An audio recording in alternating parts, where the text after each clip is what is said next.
Welcome. Oh, wait. Welcome to Things You May or May Not Believe Abusers Have Said, aka the Can't Be Broken podcast, where we are shining light on the darkness that is domestic violence and abuse. I am your favorite confidence pusher, M Boogie in this thing. And we have three simple goals: to educate anyone who has never been in an abusive ship, empower everyone who has been in abusive ships, and to encourage anyone who is currently still in abusive ships. Now, go ahead and keep those hands, arms, legs inside the vehicle at all times because we about to take off and it's probably going to be a bumpy ride. Today, I want to talk to you about the dangers that the abuser poses to the kids. There's a movie called Enough with Jennifer Lopez where she survives an abusive ship. And there's a clip in there when she goes to the police station, clearly mangled and battered. She walks in with sunglasses on and she's asking what she can do in this situation. How in the world do I get away from this person who is abused? And the police officer just says, well, you call us. And she says, okay, so what happens? Well, if he gets this is a matter for family court, is what he actually says. And if he gets arrested, then he gets arrested. So her question then becomes, well, what if he has money? Can he just bail himself out of jail? And he says, yes. She says, okay, so I call you guys to have him arrested. He bails himself out of jail, and all I've done is made him more angry. He goes, well, you can get a protective order. And she says, what is that? A little piece of paper that tells him he's not supposed to come around? The police officer with confidence says, yes. And she says, and when he comes around, what am I supposed to do? Throw it at him? He says, that's when you call us. I had posted this on my social media platforms the other day, and someone made a very, very, very valid comment. Her comment was, when seconds matter, the police are minutes away. I just want you to let that marinate in your mental for a minute, because that's exactly what people are being told when they're in abusive ships. And they do go to the police, and the police say, well, all we can do is give you a order protection, which is a piece of paper that says you're not supposed to come around if you're the abuser. Well, if the abuser comes around, then we're supposed to call the police. But it only takes seconds for an abuser to abuse, even if the police are only just minutes away. There's an ongoing debate about back to the movie. So after that conversation, she then asked the police officer, so what about the kid? If there's a kid involved, does the protective order work for the child too? The police officer's demeanor entirely changed. He's like, oh, well, that's a different matter. But of course you have to prove that the abuser is endangering the kid.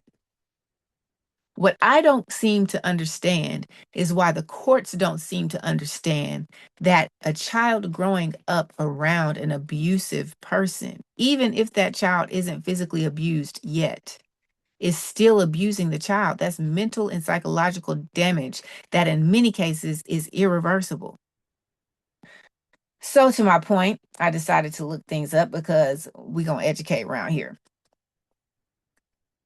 And I just did a quick search about statistics of men who abuse their mothers and how that impacts the kids. According to the National Institute of Health, according to the National Institute of Health, it says that research shows that men who abuse their female partners pose a severe and concurrent danger to the children in the household, with co-occurrence rates between partner violence and child abuse ranging from 30% to 60% globally and climbing as high as 70 to 75% in clinical or shelter studies.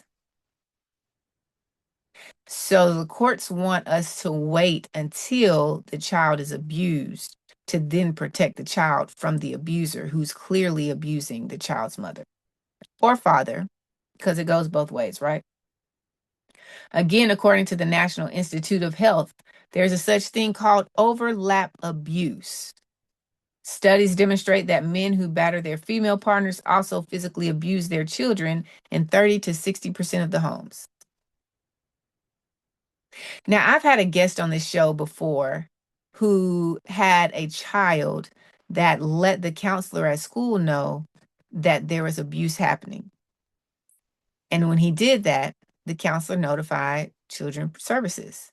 Well, they came to the house to interview. They notified the father, who was the abuser, that they were coming to the house. Step one, where I think is why. Step two, they came to the house and they had a sit-down interview with the abuser, the mother, who was also being abused by the abuser, and the son, who was also being abused by the abuser. How do you think that conversation went? I'll tell you. That conversation went prior to the person coming to interview them. The abuser told the mother and the son, "You're not going to speak anything of this." I've been there before. Not that Child Protective Services has been called, not that anyone actually came to interview, but I've been there before when we had counseling sessions and I was told, "Do not tell them that I hit you."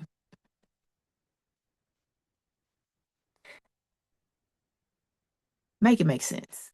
So they show up to their house, and the mother and the son have both been warned by the abuser not to speak of any abuse. So guess how the conversation goes? They didn't speak of any abuse. Why do we think that a child is going to speak up when they're around an abusive parent to some strangers that they don't know to say, yes, this person is abusing me, when they do know the person who is abusing them has all kinds of power to continue to abuse them? According to the National Institute of Health, research indicates that the probability of child abuse by a violent partner increases sharply in correlation with the frequency of adult domestic violence, scaling from 5% with a single act. So the chances of a child being abused by the abusive parent increases by 5% if that child is in the household where that abusive parent is abusing the mother. Okay. It then says to near certainty when there are 50 or more acts of violence occur. So we're going from one incident, it increases the child's chance of being abused by the abusive parent by 5%.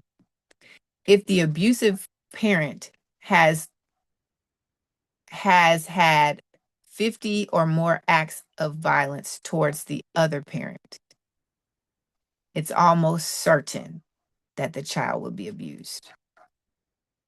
But the mother who is trying to protect her child or father is being told by the court and police, you have to prove that abuse is taking place.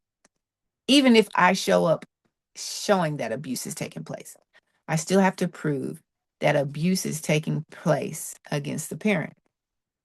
Will take place against the child. Long-term developmental and behavioral risks.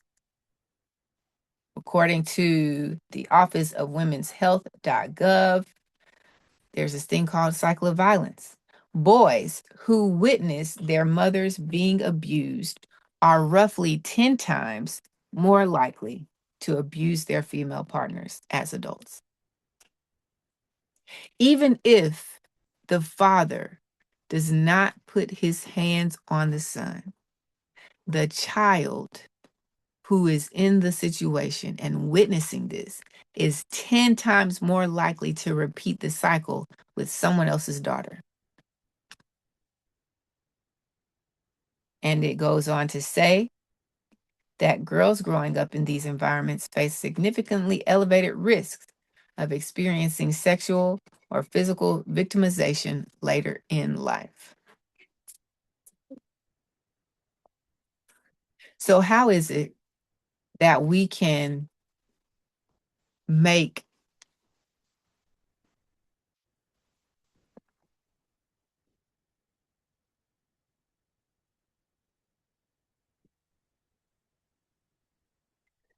how is it that a mother is being told she has to prove that the father is an abusive parent or is posing a danger to the child? How are we missing the fact that exposure to violence only, in most cases, begets more violence? So you're telling me that Child Protective Services and Family Court can come take a child out of a home if the child is living with a mother who lives in an environment where there's gunshots, not necessarily in the house, but around. But we don't see the correlation between a father abusing the mother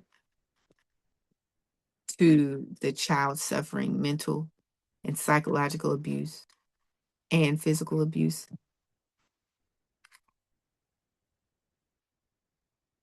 It just doesn't make sense to me.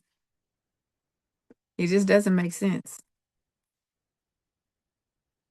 There have been so many women and men who have been abused by the abusive parent that could have been saved had someone taken them from the home, had someone listened to the mother of those kids. But we just act like in this society, until I see a black eye, I'm not going to believe it.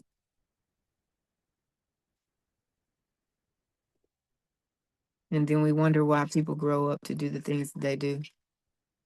Because so many systems are failing our youth.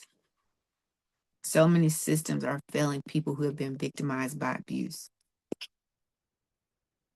And it just don't make no sense. But that's all I got for y'all today. And I do apologize that this is coming a day late. The week has been the week. But it's going to be all right because we here. I came to say what I came to say. I got more to say. But we in mixed company right now. So I got to keep it nice and kosher. Thank you as always for tuning in.